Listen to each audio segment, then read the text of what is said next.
Bismillahirrahmanirrahim. Assalamualaikum warahmatullahi wabarakatuh.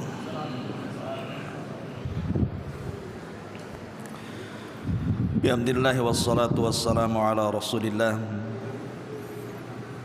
wa ala alihi wa sahbihi wa mawalah wa la hawla wa la quwata illa billahi wa ba'du.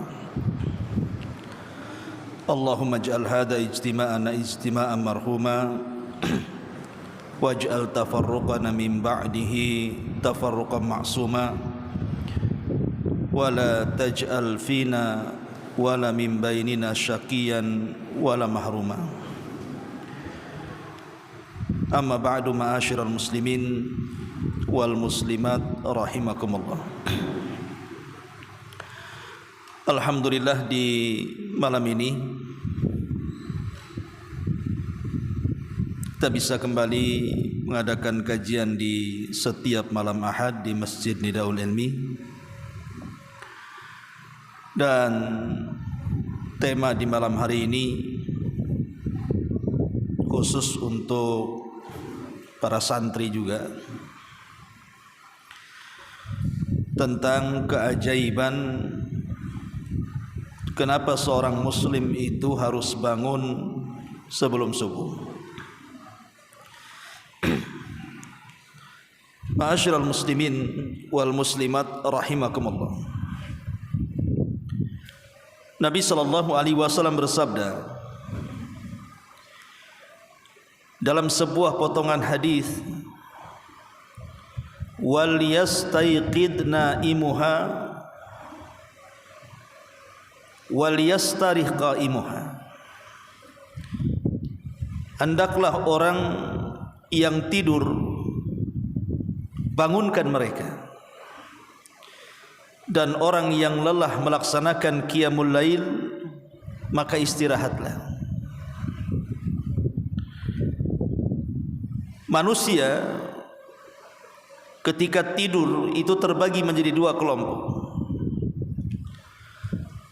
Ada yang memang diberikan taufik oleh Allah Subhanahu wa taala mampu bangun di sepertiga malam akhir, kemudian melaksanakan tahajud. Tapi ada sebagian orang yang tidak sanggup bangun di sepertiga malam. Dia hanya bisa bangun itu ketika mendengar azan subuh. Makanya Nabi SAW mengatakan, fal yastayqid naimuha. Hendaklah orang-orang yang tidur tidak bangun kecuali sampai mendengar azan, maka bangun sebelum azan. Tapi bagi yang mampu bangun kemudian melaksanakan tahajud di sepertiga malam, maka hendaklah beristirahat, supaya jangan sampai solat malamnya mengganggu solat subuhnya. Dari sini para ulama beristimbat bahwa selambat-lambatnya seorang muslim itu bangun di azan kedua sebelum azan pertama. Karena kita tahu bahwa azan itu ada dua, azan subuh itu. Ada azan yang pertama dan ada azan yang kedua. Di zaman Nabi SAW, azan yang pertama dikumandangkan oleh Bilal ibn Rabah, dan azan yang kedua, azan subuh, itu dikumandangkan oleh Abdullah ibnu Ummi Maktum. Karena dia buta, tidak melihat fajar, makanya dijadikan muadzin kedua. Lah seorang muslim selambat-lambatnya bangun itu di azan pertama. Dan azan pertama ke kedua itu kan tidak lama, supaya ada persiapan bangun. Mungkin sebagiannya mandi, mengambil wudu, merapihkan pakaian, dan bisa melangkahkan kakinya ke masjid. Ma'asyiral muslimin yang dimuliakan Allah Subhanahu wa taala, lalu apa keajaibannya? Apa rahasianya? Pertama, ulama menyebutkan rahasia kenapa kita harus bangun sebelum subuh itu. Karena Nabi SAW mendoakan keberkahan kepada umatnya di pagi hari. Dalam sebuah hadis Nabi SAW bersabda, Allahumma barik li ummati fi bukuriha. Ya Allah, berkahi umatku di waktu paginya. Hadis ini dikeluarkan oleh Imam Abi Dawud dan disahihkan oleh Syekh Albani rahimahullahu taala. Makanya Nabi SAW apabila mengutus sebuah utusan dalam bentuk sariyah. Sariyah itu kalau bahasa kitanya Kopassus, pasukan khusus. Nabi kalau mengirim pasukan khusus dan tidak dipimpin langsung, maka Nabi SAW selalu memberangkatkan pasukan itu sebelum subuh. Dan itu gaya perang Nabi. Nabi itu kalau menyerang tidak pernah menyerang di siang hari, di sore hari, di malam hari, tidak. Rasul itu selalu menyerang di pagi hari, tepatnya setelah subuh. Makanya dikirim pasukan itu sebelum subuh. Kalau desa yang akan diserang itu terdengar suara kumandang azan, maka Rasul tidak jadi menyerang. Utusan Rasul tidak jadi menyerang. Kenapa? Berarti negeri itu negeri Islam. Tapi kalau tidak mendengar suara azan, maka mereka langsung menggempur dan menyerangnya. Pertanyaan pun muncul, kenapa Nabi SAW selalu menyerang di waktu fajar, tidak di waktu zuhur, asar, maghrib, isya, atau tengah malam sekalian, atau sepertiga malam akhir? Tapi selalunya dalam penyerangan itu dilakukan di sepertiga malam, di waktu fajar. Karena Nabi SAW bersabda, nusirtu bis sabah wa uhlikatil adu biddabur. Kata Nabi SAW, aku ditolong dengan angin pagi, sementara kaum Ad itu dihancurkan dengan angin sore. Ulama mengatakan karena di waktu fajar itu ada angin soba namanya. Itulah angin yang membawa kemenangan kepada pasukan Nabi SAW.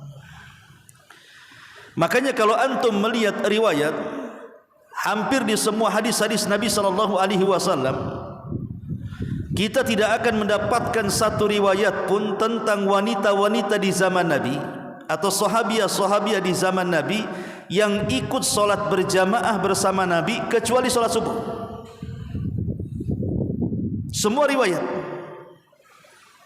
bahwa sahabiah-sahabiah Nabi SAW ketika mereka solat berjamaah di masjid, antum tidak akan mendapatkan satu pun riwayat kecuali di solat subuh. Bukan berarti di solat-solat yang lainnya wanita tidak boleh ke masjid, tidak. Karena Rasul mengatakan la tamna'u ima Allah masajid Allah. Jangan kau larang wanita-wanita masuk ke dalam masjid. Maksud saya, riwayat tentang para wanita di zaman Rasul yang solat berjamaah itu hampir semua bicara tentang solat subuh. Kenapa coba? Karena digunakan oleh mereka untuk riyadhah, untuk berolahraga.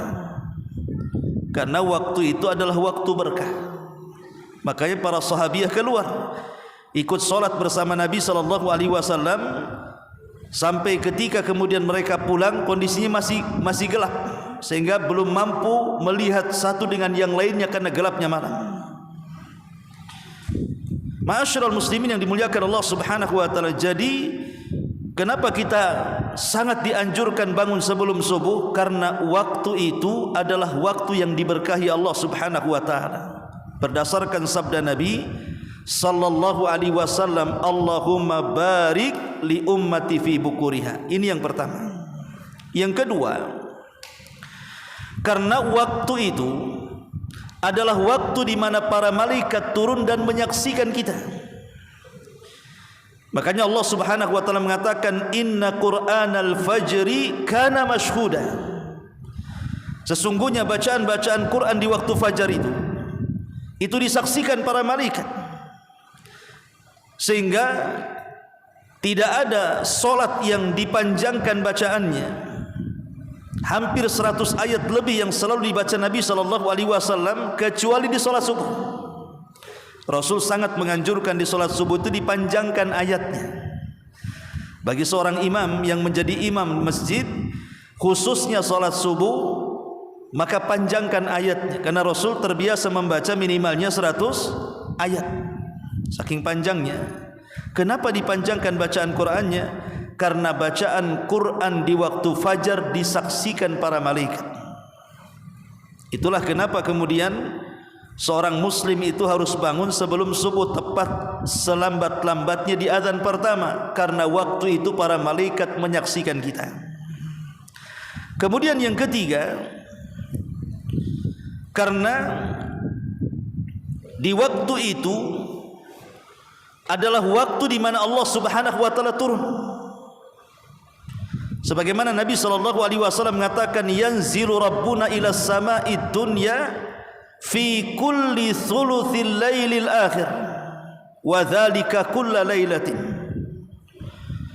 faqala man yad'uni fa astajiba lahu wa man yas'aluni fa utiya wa man yastaghfiruni fa aghfir lahu. Kata Nabi SAW, yanzilu rabbuna ila sama'id dunya fi kulli thuluthil lailil akhir wa dhalika kulla lailatin. Jadi Allah turun ke langit dunia pada sepertiga malam akhir. Dan sepertiga malam akhir itu ya mulai dari jam 2 sampai subuh. Itu namanya sepertiga malam akhir itu. Disitulah Allah Subhanahu wa taala turun ke langit dunia, dan itu setiap malam. Kemudian Allah Subhanahu wa taala berfirman kepada hamba-hambanya, siapa yang berdoa aku kabulkan, siapa yang minta aku beri, siapa yang minta ampun ku ampuni dosa-dosanya. Lihat bagaimana Allah Subhanahu wa taala mengundang kita sebagai hamba-hambanya untuk berdoa, meminta dan minta ampun.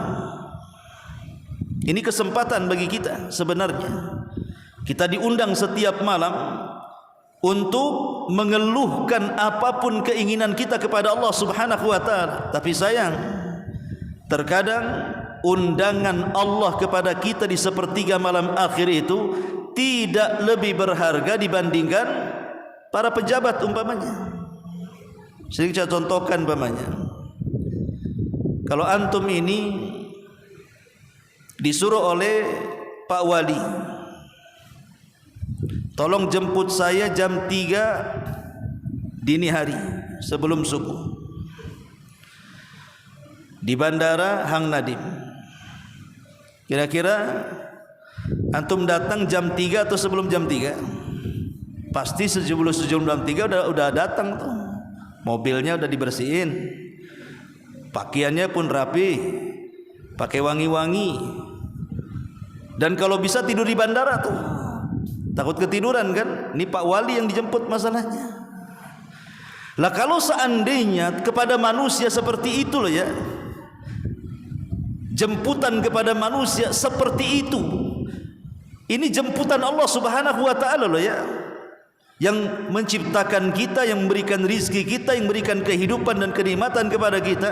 Terkadang kita tidak tertarik itu masalahnya. Lah inilah rahasianya kenapa kemudian di sepertiga malam akhir, lah salah satunya adalah waktu sebelum azan itu, atau di azan pertama itu kan masih masuk sepertiga malam akhir itu. Itulah rahasia kenapa kemudian kita disuruh bangun sebelum subuh tuh. Karena Allah Subhanahu wa taala turun dan menawarkan kekuasaannya, kekuatannya, ampunannya, dan seluruh nikmat-nikmatnya ditawarkan kepada kita. Ma'asyiral muslimin wal muslimat rahimani wa rahimakumullah. Ini yang ketiga. Kemudian yang keempat, bahwa orang yang membiasakan bangun sebelum subuh,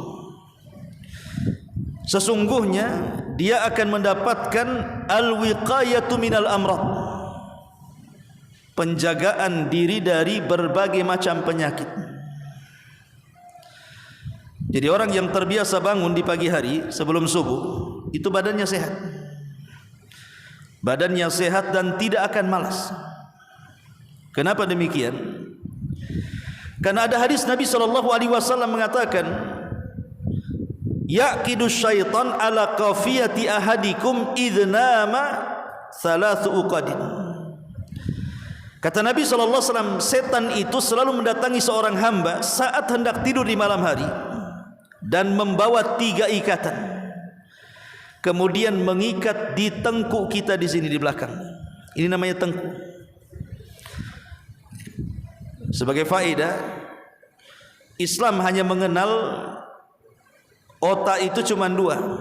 Otak depan yang disebut dengan nasiyah dalam bahasa Arabnya ubun-ubun, dan otak belakang yang disebut dengan tengkuk. Beda dengan barat yang membagi otak itu menjadi kiri dan kanan, otak sebelah kanan dan kiri.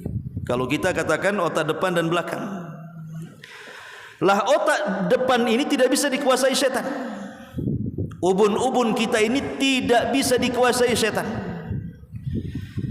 Makanya Nabi SAW dalam doanya, nasiyatim biyadi, ubun-ubun kita itu semua di tangan Allah. Setan tidak bisa merasuki manusia dari ubun-ubunnya, maka setan hanya bisa mengganggu manusia dari tengkuk belakangnya. Itulah yang diikat 3 ikatan oleh setan itu.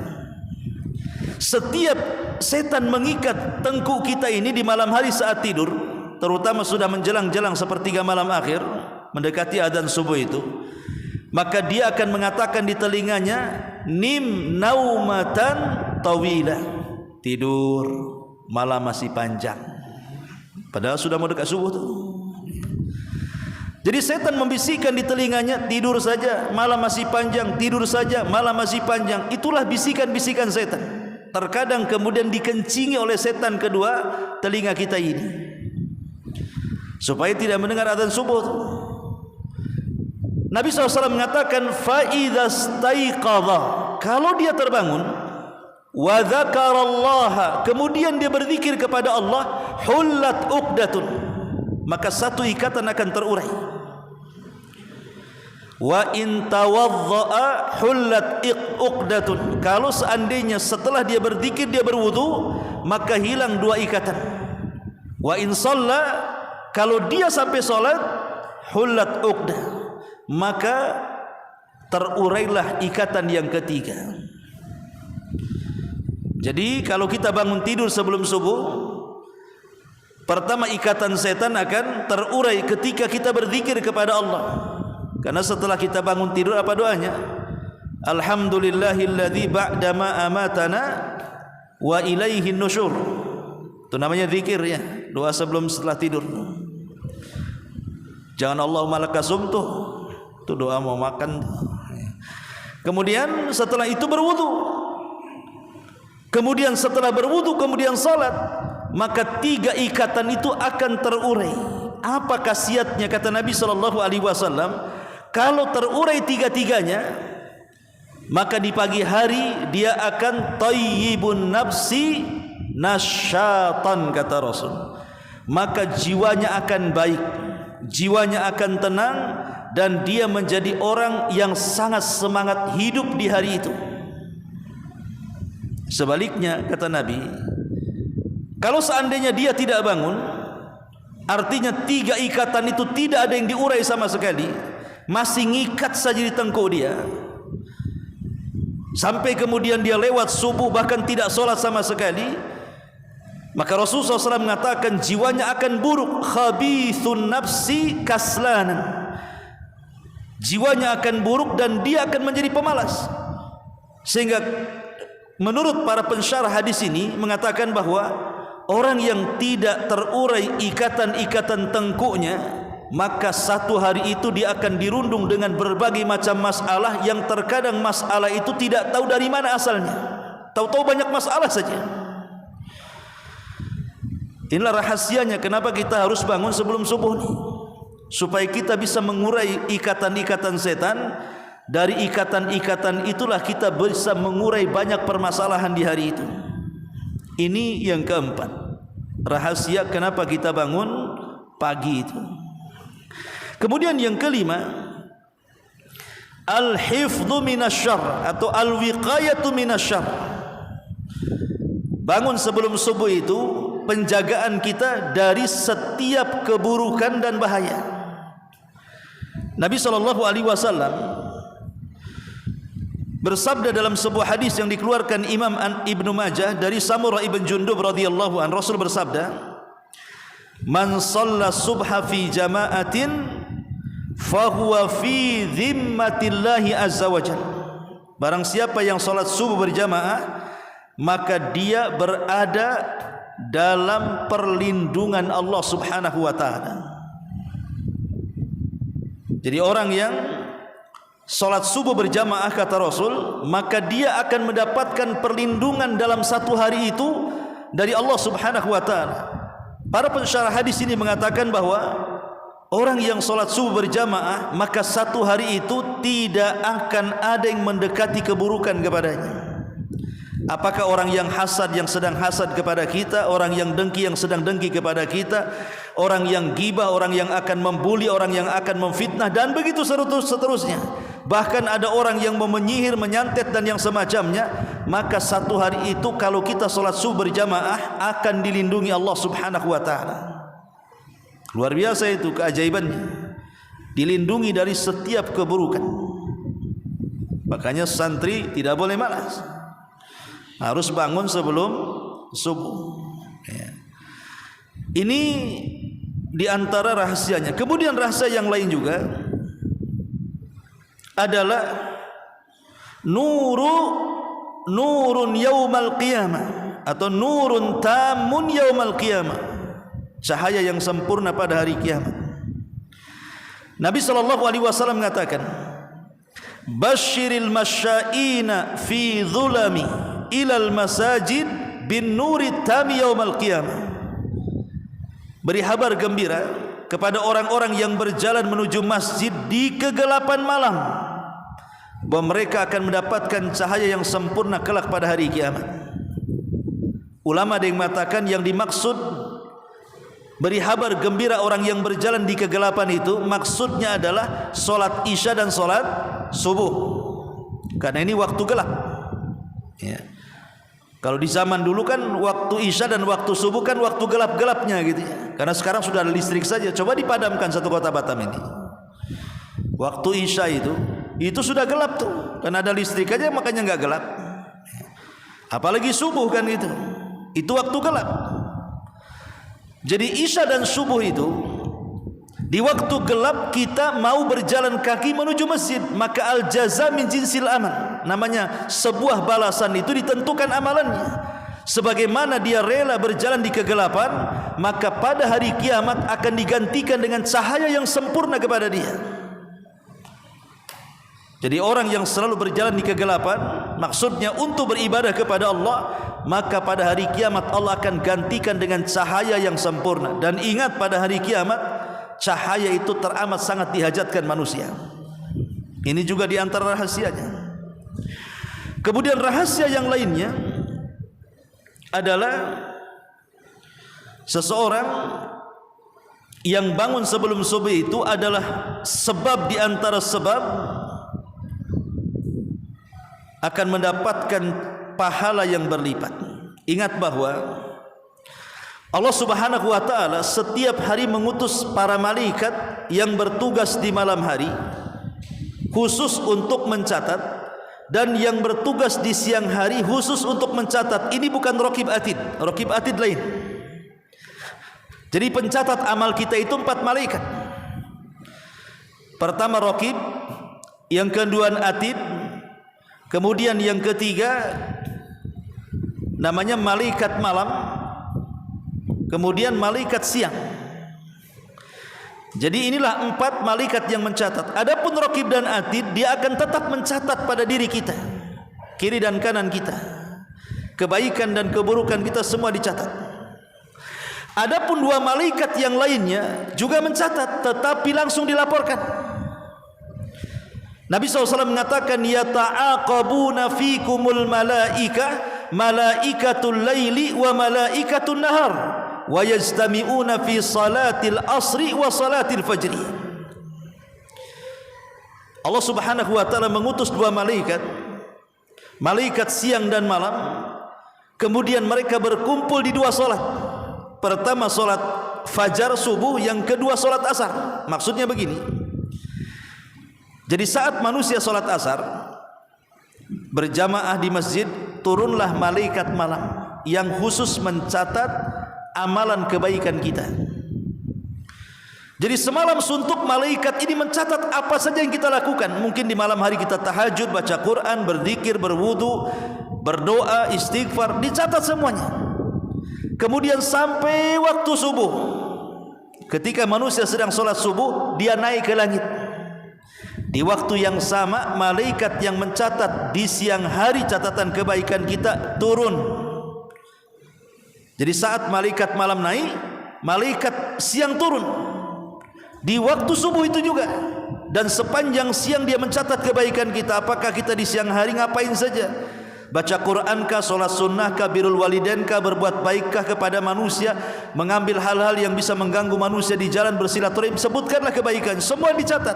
Kemudian di waktu asar, mereka naik bersamaan dengan malaikat yang mencatat di malam hari turun. Makanya 5 waktu sholat itu pahalanya beda. Kalau subuh itu mendapatkan 2 catatan. Catatan malaikat siang dan catatan malaikat malam. Kalau zuhur hanya 1 catatan. Catatan malaikat siang saja. Asar mendapatkan 2 catatan malaikat siang dan malam. Maghrib hanya 1 catatan saja malaikat malam. Isya hanya 1 catatan saja malaikat malam saja. Hanya 2 solat inilah yang mendapatkan 2 catatan. Makanya kenapa Nabi SAW mengatakan man hafadha ala baradaini dakhalal jannah. Barang siapa yang menjaga 2 solat barat, maka akan dijamin masuk surga. Maksudnya 2 solat barat, maksudnya adalah solat fajar dan solat asar. Itulah yang disebut dengan solat wusta bahasa Qur'annya. Ma'asyiral muslimin yang dimuliakan Allah Subhanahu wa taala. Kemudian juga rahasianya adalah ini yang paling besar dari semua rahasia.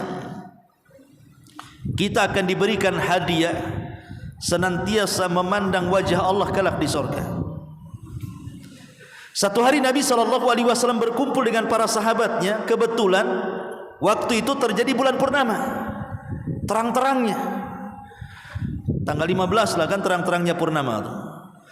Jadi Nabi SAW mengatakan kepada para sahabat, lihat bulan itu, kata Rasul. Maka semua para sahabat melihat ke atas. Kemudian Nabi mengatakan, innakum satarawna rabbakum kama tarawna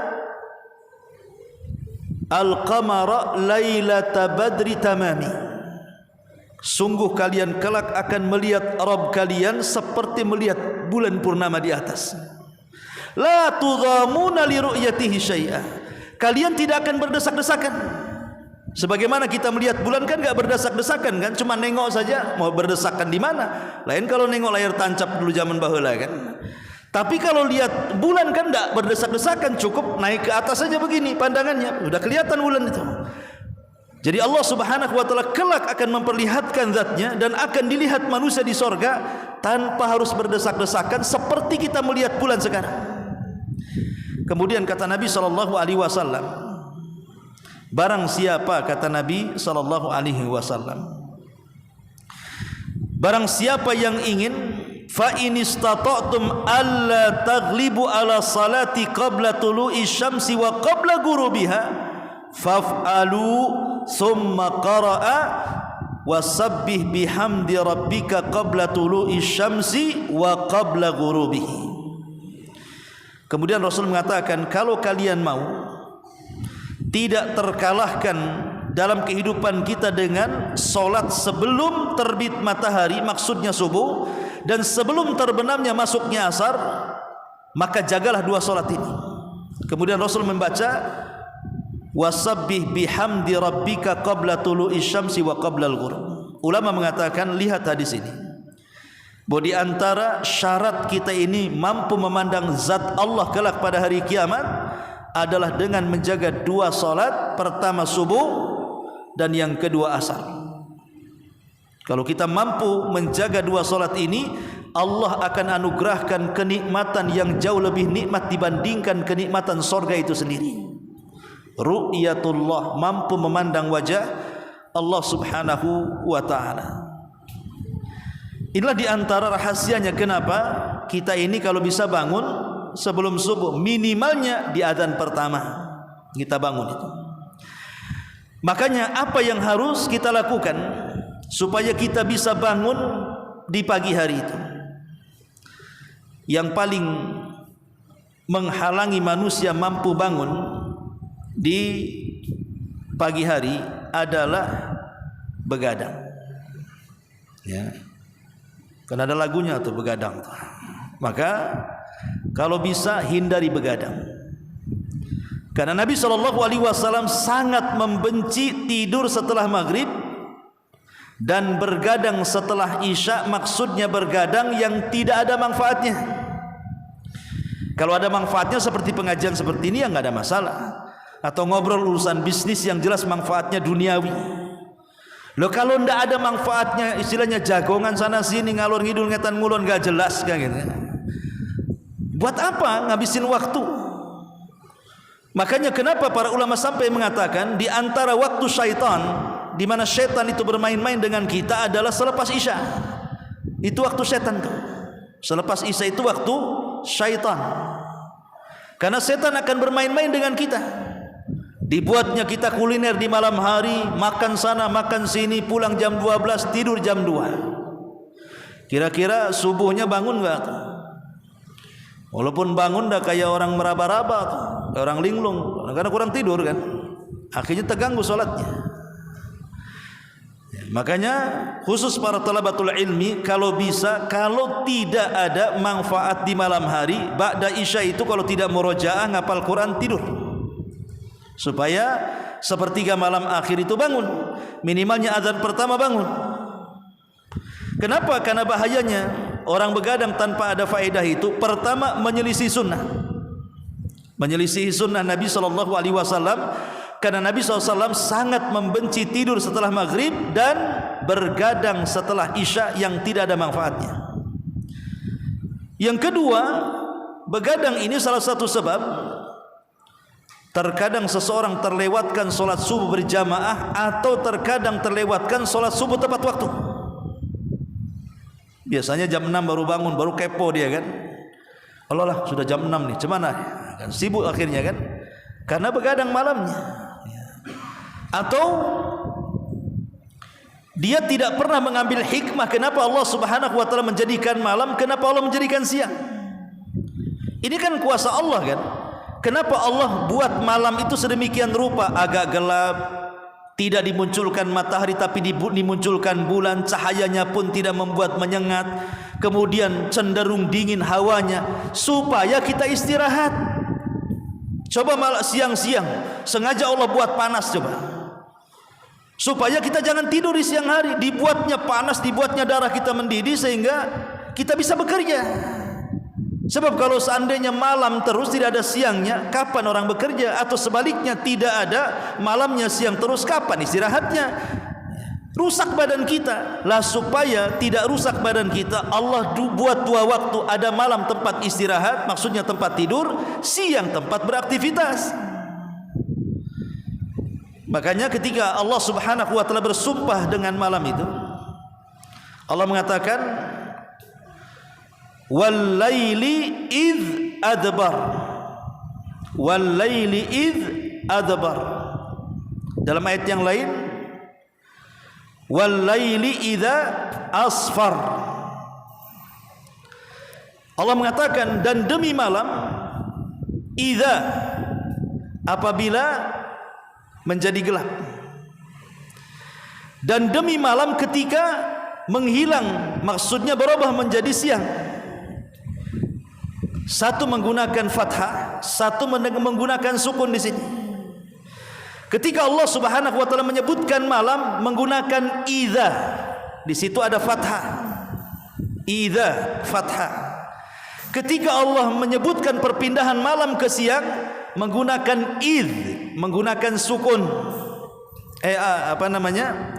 Menggunakan terbalik. Ketika Allah menyebutkan malam, Allah menyebutkan dengan kalimat sukun.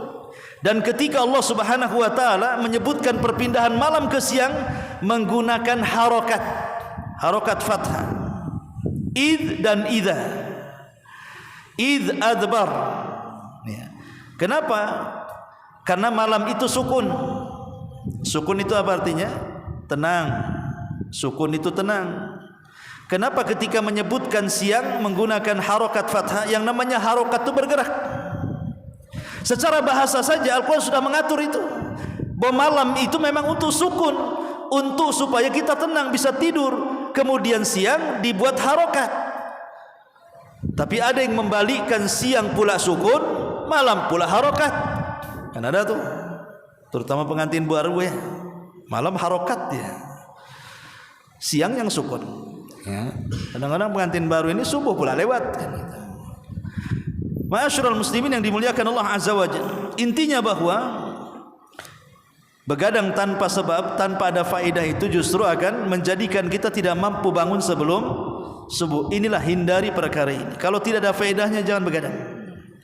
Kecuali ada faedahnya, rapat ini, rapat itu, pokoknya ada faedah dunia akhirat tidak ada masalah. Kalau tidak ada faedahnya, maka sebaiknya tidur supaya menjaga kesehatan kita. Ma'asyiral muslimin yang dimuliakan Allah Subhanahu wa taala, lalu apa keajaibannya? Apa rahasianya? Pertama, ulama menyebutkan rahasia kenapa kita harus bangun sebelum subuh itu. Karena Nabi SAW mendoakan keberkahan kepada umatnya di pagi hari. Dalam sebuah hadis, Nabi SAW bersabda, Allahumma barik li ummati fi bukuriha. Ya Allah, berkahi umatku di waktu paginya. Hadis ini dikeluarkan oleh Imam Abi Dawud dan disahihkan oleh Syekh Albani rahimahullahu taala. Makanya Nabi SAW apabila mengutus sebuah utusan dalam bentuk sariyah, sariyah itu kalau bahasa kitanya Kopassus, pasukan khusus. Nabi kalau mengirim pasukan khusus dan tidak dipimpin langsung, maka Nabi SAW selalu memberangkatkan pasukan itu sebelum subuh. Dan itu gaya perang Nabi. Nabi itu kalau menyerang tidak pernah menyerang di siang hari, di sore hari, di malam hari, tidak. Rasul itu selalu menyerang di pagi hari, tepatnya setelah subuh. Makanya dikirim pasukan itu sebelum subuh. Kalau desa yang akan diserang itu terdengar suara kumandang azan, maka Rasul tidak jadi menyerang. Utusan Rasul tidak jadi menyerang. Kenapa? Berarti negeri itu negeri Islam. Tapi kalau tidak mendengar suara azan, maka mereka langsung menggempur dan menyerangnya. Pertanyaan pun muncul, kenapa Nabi SAW selalu menyerang di waktu fajar, tidak di waktu zuhur, asar, maghrib, isya, atau tengah malam sekalian, atau sepertiga malam akhir? Tapi selalunya dalam penyerangan itu dilakukan di sepertiga malam, di waktu fajar. Karena Nabi SAW bersabda, nusirtu bis sabah wa uhlikatil adu biddabur. Kata Nabi SAW, aku ditolong dengan angin pagi, sementara kaum Ad itu dihancurkan dengan angin sore. Ulama mengatakan karena di waktu fajar itu ada angin soba namanya. Itulah angin yang membawa kemenangan kepada pasukan Nabi SAW. Makanya kalau antum melihat riwayat, hampir di semua hadis-hadis Nabi SAW, kita tidak akan mendapatkan satu riwayat pun tentang wanita-wanita di zaman Nabi atau sahabiah-sahabiah di zaman Nabi yang ikut solat berjamaah bersama Nabi kecuali solat subuh. Semua riwayat bahwa sahabiah-sahabiah Nabi SAW ketika mereka solat berjamaah di masjid, antum tidak akan mendapatkan satu pun riwayat kecuali di solat subuh. Bukan berarti di solat-solat yang lainnya wanita tidak boleh ke masjid, tidak. Karena Rasul mengatakan la tamna'u ima Allah masajid Allah, jangan kau larang wanita-wanita masuk ke dalam masjid. Maksud saya, riwayat tentang para wanita di zaman Rasul yang solat berjamaah itu hampir semua bicara tentang solat subuh. Kenapa coba? Karena digunakan oleh mereka untuk riyadhah, untuk berolahraga. Karena waktu itu adalah waktu berkah. Makanya para sahabiah keluar ikut solat bersama Nabi SAW sampai ketika kemudian mereka pulang kondisinya masih gelap, sehingga belum mampu melihat satu dengan yang lainnya karena gelapnya malam. Ma'asyiral muslimin yang dimuliakan Allah Subhanahu wa taala, jadi kenapa kita sangat dianjurkan bangun sebelum subuh? Karena waktu itu adalah waktu yang diberkahi Allah Subhanahu wa taala. Berdasarkan sabda Nabi sallallahu alaihi wasallam, Allahumma barik li ummati fi bukuriha. Ini yang pertama. Yang kedua, karena waktu itu adalah waktu di mana para malaikat turun dan menyaksikan kita. Makanya Allah Subhanahu wa taala mengatakan, inna Qur'anal fajri kana mashhuda. Sesungguhnya bacaan-bacaan Quran di waktu fajar itu disaksikan para malaikat. Sehingga tidak ada solat yang dipanjangkan bacaannya. Hampir 100 ayat lebih yang selalu dibaca Nabi SAW, kecuali di solat subuh. Rasul sangat menganjurkan di solat subuh itu dipanjangkan ayatnya. Bagi seorang imam yang menjadi imam masjid, khususnya solat subuh, maka panjangkan ayatnya. Karena Rasul terbiasa membaca minimalnya 100 ayat, saking panjangnya. Kenapa dipanjangkan bacaan Qur'annya? Karena bacaan Quran di waktu fajar disaksikan para malaikat. Itulah kenapa kemudian seorang muslim itu harus bangun sebelum subuh, tepat selambat-lambatnya di azan pertama, karena waktu itu para malaikat menyaksikan kita. Kemudian yang ketiga, karena di waktu itu adalah waktu di mana Allah Subhanahu wa taala turun. Sebagaimana Nabi SAW mengatakan, yanzilu rabbuna ila sama'id dunya fi kulli thuluthil lailil akhir wa dhalika kulla lailatin. Faqala man yad'uni fa astajiba lahu wa man yas'aluni fa utihi wa man yastaghfiruni fa aghfir lahu. Kata Nabi SAW, yanzilu rabbuna ila sama'id dunya fi kulli thuluthil lailil akhir wa dhalika kulla lailatin. Jadi Allah turun ke langit dunia pada sepertiga malam akhir. Dan sepertiga malam akhir itu ya mulai dari jam 2 sampai subuh. Itu namanya sepertiga malam akhir itu. Disitulah Allah Subhanahu wa taala turun ke langit dunia, dan itu setiap malam. Kemudian Allah Subhanahu wa taala berfirman kepada hamba-hambanya, siapa yang berdoa aku kabulkan, siapa yang minta aku beri, siapa yang minta ampun ku ampuni dosa-dosanya. Lihat bagaimana Allah Subhanahu wa taala mengundang kita sebagai hamba-hambanya untuk berdoa, meminta dan minta ampun. Ini kesempatan bagi kita sebenarnya.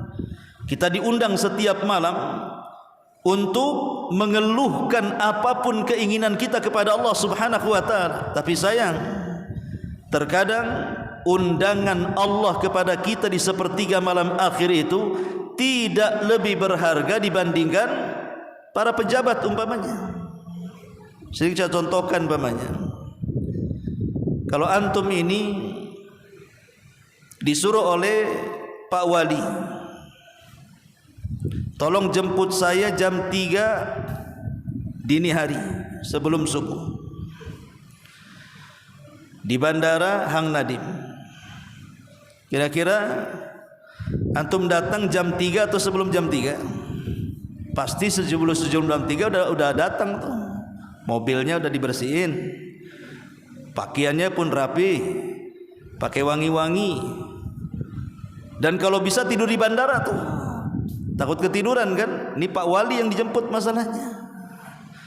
Lah kalau seandainya kepada manusia seperti itu loh ya, jemputan kepada manusia seperti itu, ini jemputan Allah Subhanahu wa taala loh ya, yang menciptakan kita, yang memberikan rizki kita, yang memberikan kehidupan dan kenikmatan kepada kita.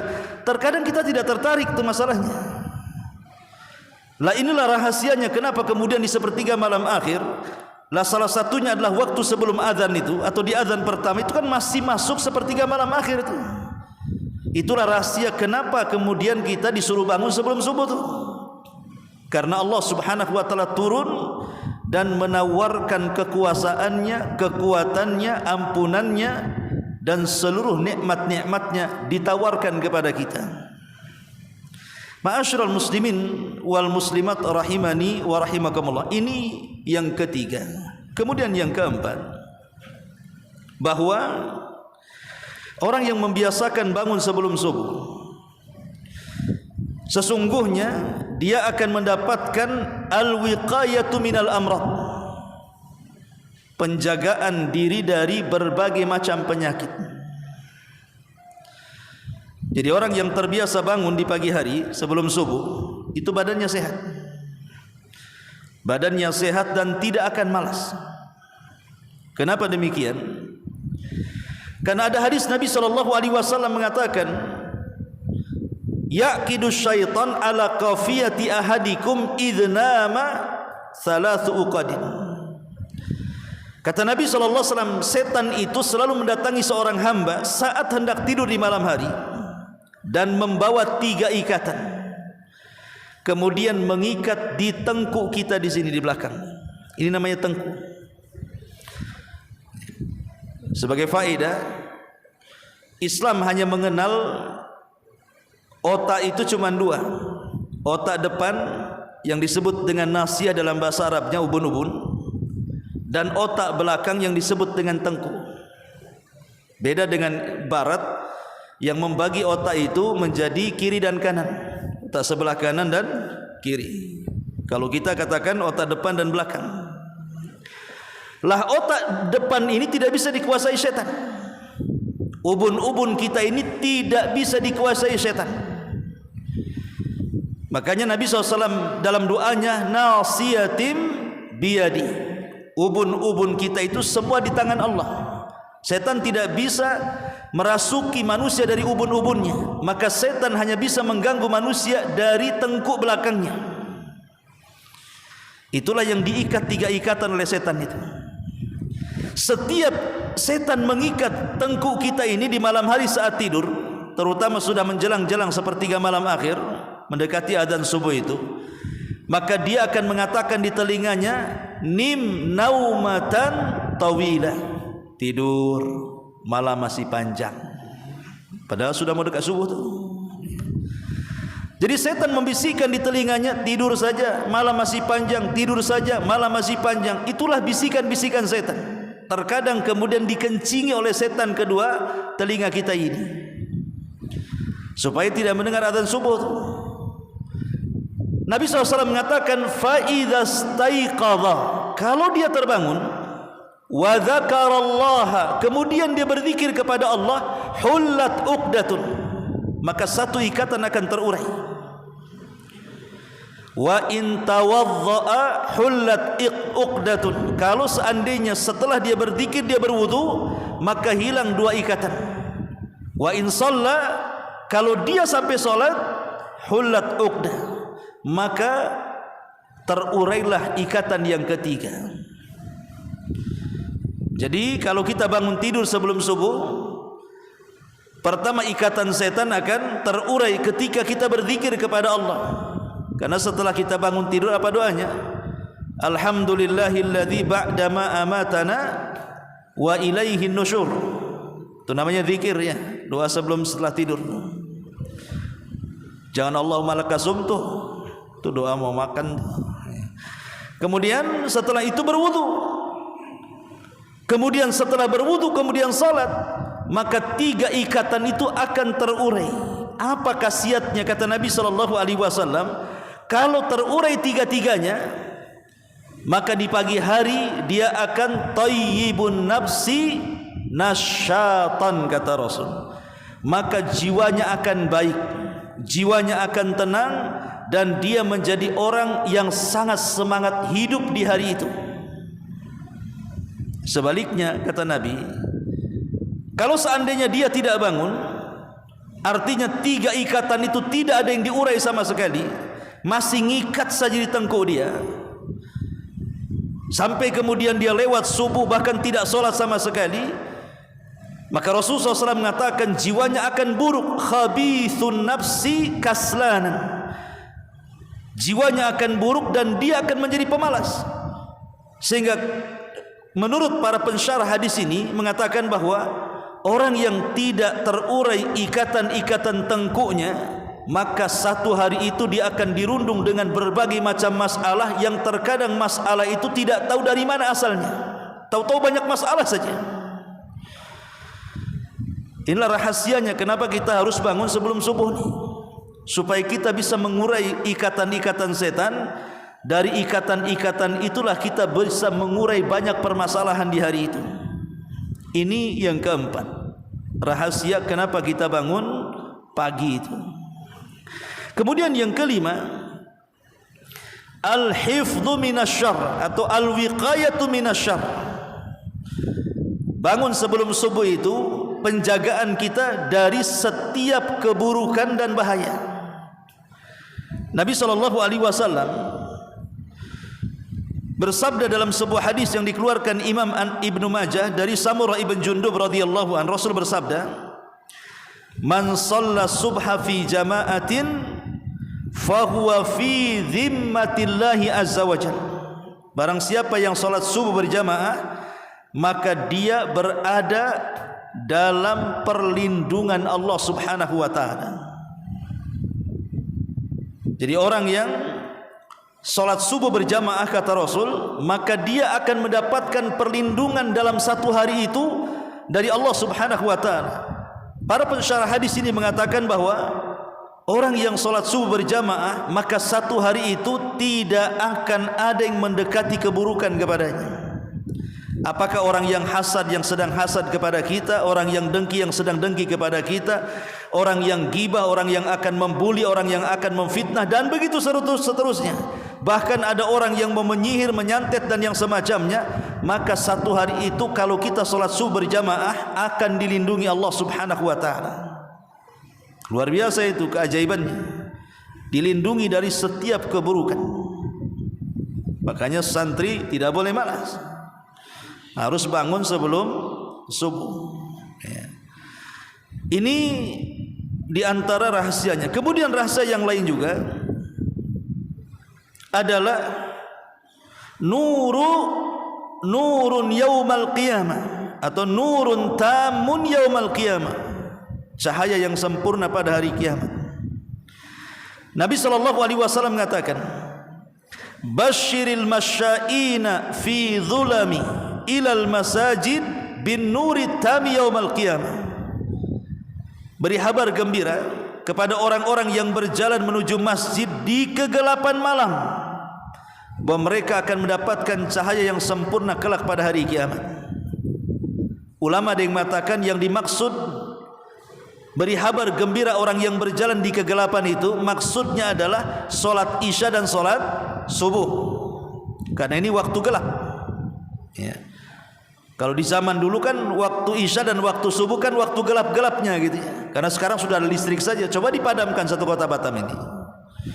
Waktu isya itu sudah gelap tuh. Karena ada listrik aja makanya nggak gelap. Apalagi subuh kan itu. Itu waktu gelap. Jadi isya dan subuh itu di waktu gelap kita mau berjalan kaki menuju masjid, maka al-jaza min jinsil amal. Namanya sebuah balasan itu ditentukan amalannya. Sebagaimana dia rela berjalan di kegelapan, maka pada hari kiamat akan digantikan dengan cahaya yang sempurna kepada dia. Jadi orang yang selalu berjalan di kegelapan, maksudnya untuk beribadah kepada Allah, maka pada hari kiamat Allah akan gantikan dengan cahaya yang sempurna. Dan ingat, pada hari kiamat cahaya itu teramat sangat dihajatkan manusia. Ini juga di antara rahasianya. Kemudian rahasia yang lainnya adalah seseorang yang bangun sebelum subuh itu adalah sebab di antara sebab akan mendapatkan pahala yang berlipat. Ingat bahwa Allah Subhanahu wa taala setiap hari mengutus para malaikat yang bertugas di malam hari khusus untuk mencatat, dan yang bertugas di siang hari khusus untuk mencatat. Ini bukan raqib atid. Raqib atid lain. Jadi pencatat amal kita itu 4 malaikat. Pertama raqib, yang kedua atid, kemudian yang ketiga namanya malaikat malam, kemudian malaikat siang. Jadi inilah 4 malaikat yang mencatat. Adapun raqib dan atid, dia akan tetap mencatat pada diri kita, kiri dan kanan kita, kebaikan dan keburukan kita semua dicatat. Adapun 2 malaikat yang lainnya juga mencatat, tetapi langsung dilaporkan. Nabi SAW mengatakan, yata'aqabuna fikumul malaikatul laili wa malaikatul nahar, wa yajtami'una fi salatil asri wa salatil fajri. Allah Subhanahu wa taala mengutus 2 malaikat, malaikat siang dan malam, kemudian mereka berkumpul di 2 salat. Pertama salat fajar subuh, yang kedua salat asar. Maksudnya begini, jadi saat manusia salat asar berjamaah di masjid, turunlah malaikat malam yang khusus mencatat amalan kebaikan kita. Jadi semalam suntuk malaikat ini mencatat apa saja yang kita lakukan. Mungkin di malam hari kita tahajud, baca Quran, berzikir, berwudu, berdoa, istighfar, dicatat semuanya. Kemudian sampai waktu subuh, ketika manusia sedang sholat subuh, dia naik ke langit. Di waktu yang sama, malaikat yang mencatat di siang hari catatan kebaikan kita turun. Jadi saat malaikat malam naik, malaikat siang turun di waktu subuh itu juga. Dan sepanjang siang dia mencatat kebaikan kita. Apakah kita di siang hari ngapain saja? Baca Qurankah, sholat sunnahkah, birrul walidainkah, berbuat baikkah kepada manusia, mengambil hal-hal yang bisa mengganggu manusia di jalan, bersilaturahim, sebutkanlah kebaikan, semua dicatat. Kemudian di waktu asar mereka naik bersamaan dengan malaikat yang mencatat di malam hari turun. Makanya 5 waktu sholat itu pahalanya beda. Kalau subuh itu mendapatkan 2 catatan, catatan malaikat siang dan catatan malaikat malam. Kalau zuhur hanya 1 catatan, catatan malaikat siang saja.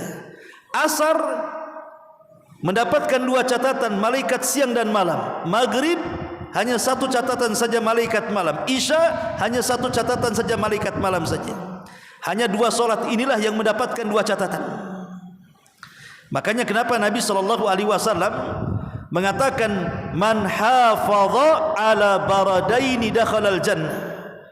Barang siapa yang menjaga 2 solat barat, maka akan dijamin masuk surga. Maksudnya 2 solat barat, maksudnya adalah solat fajar dan solat asar.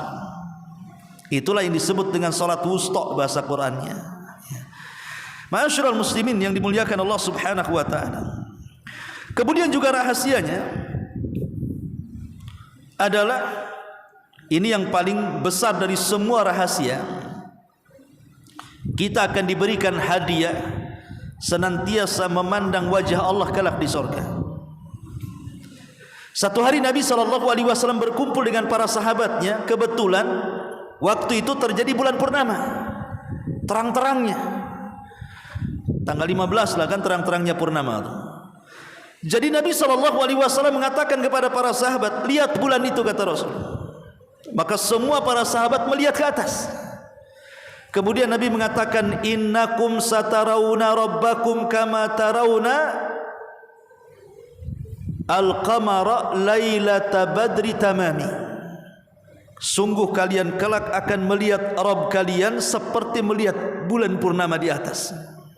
La tudhamuna li ru'yatihi syai'a. Kalian tidak akan berdesak-desakan.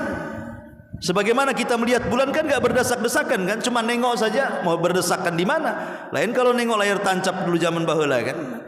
Tapi kalau lihat bulan kan enggak berdesak-desakan, cukup naik ke atas saja begini pandangannya, sudah kelihatan bulan itu. Jadi Allah Subhanahu wa taala kelak akan memperlihatkan zatnya dan akan dilihat manusia di sorga tanpa harus berdesak-desakan seperti kita melihat bulan sekarang. Kemudian kata Nabi SAW,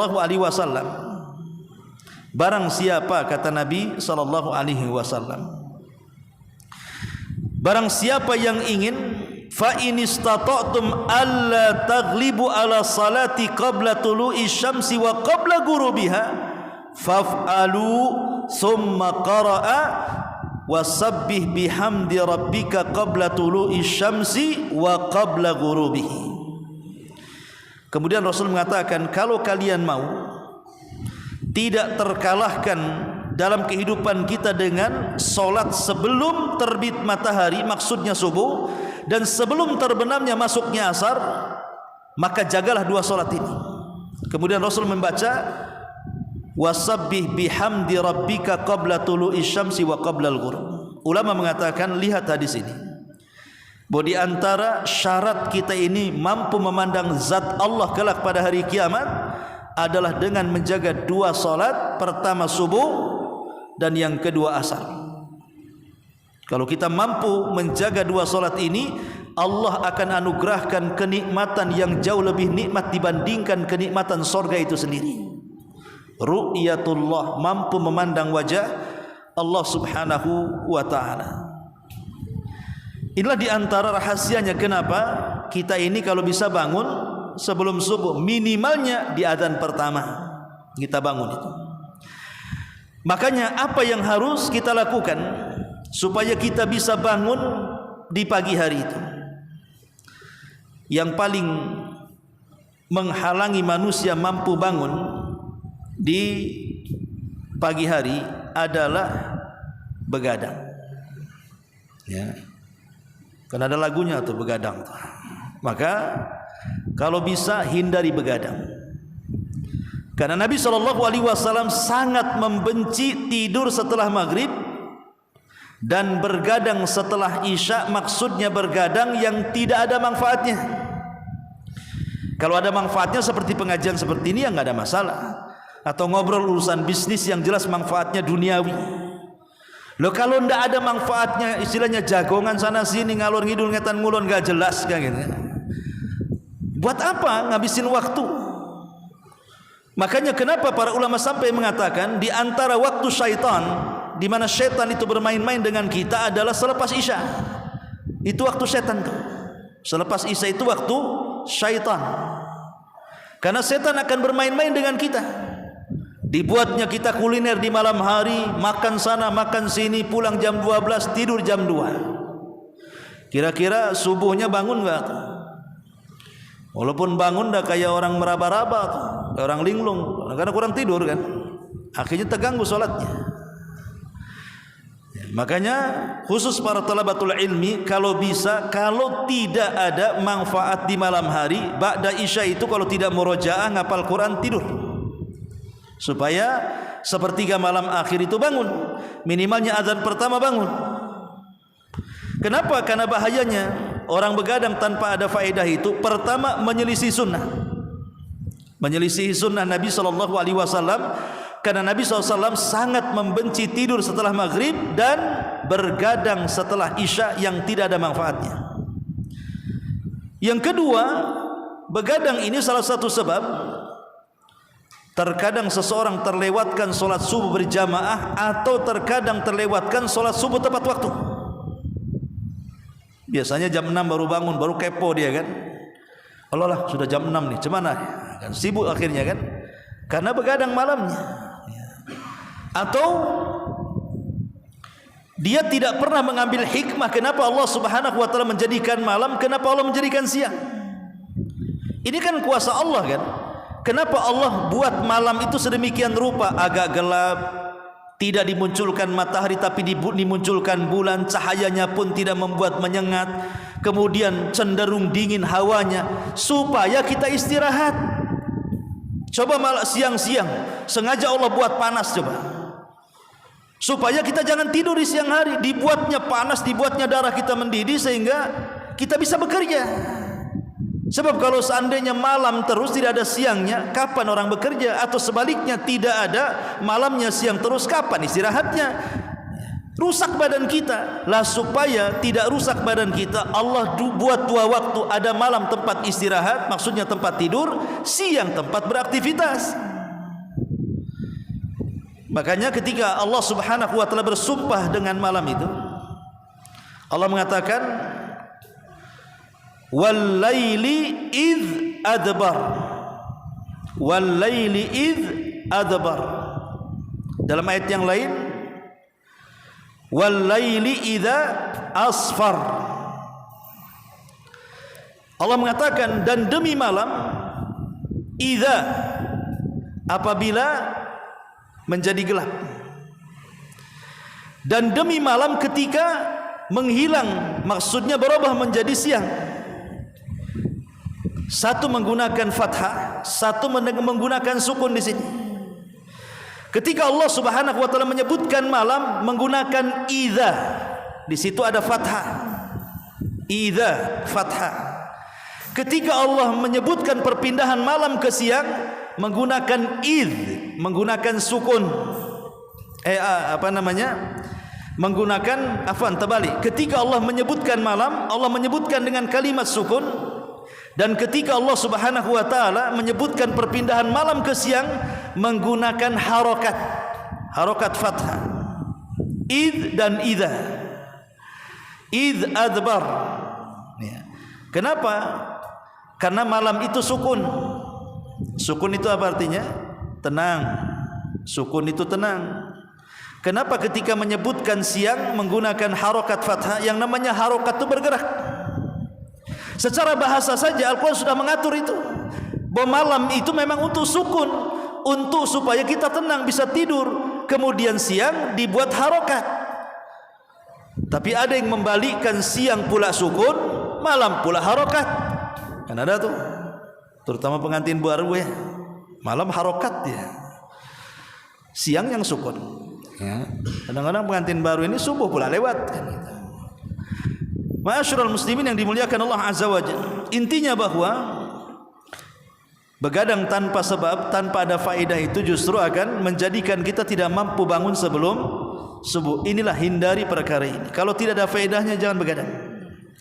Kecuali ada faedahnya, rapat ini, rapat itu, pokoknya ada faedah dunia akhirat tidak ada masalah. Kalau tidak ada faedahnya maka sebaiknya tidur supaya menjaga kesehatan kita. Wallahu a'lam bishawab. Ini diantara nasihat untuk para talabatul ilmi tentang rahasia di balik kenapa kita harus bangun sebelum subuh. Wallahu a'lam. Subhanaka bihamdika asyhadu an la ilaha illa anta astaghfiruka wa atubu ilaik. Allahu ta'ala alam. Assalamualaikum warahmatullahi wabarakatuh.